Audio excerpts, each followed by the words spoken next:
The Royal Swedish Academy of Sciences in Stockholm awarded the Nobel Prize in Physics 2025 to British, French, and American scientists for pioneering experiments that paved the way for the next generation of quantum technologies.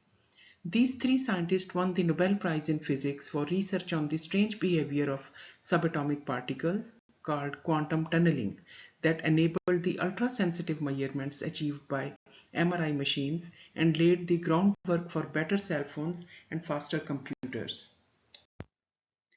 Now, quantum tunneling is a phenomena where an atom or a subatomic particle can appear on the opposite side of a barrier that should be impossible for the particle to penetrate. It's as if you were walking and encountered a 3 meters wall extending as far as the eye can see. Without a ladder or Spider-Man climbing, the wall would make it impossible for you to continue.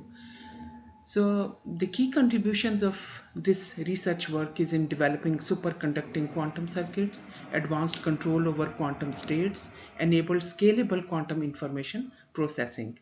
And impact on technology would be on quantum computers, quantum cryptography, and quantum sensors. That is, it would be exponentially faster problem solving, ultra secure communication, and ultra precise in measurement, that is in machines and navigation respectively. So this quantum physics made practical is no small thing. It's truly a cutting edge topic and seems like a magic.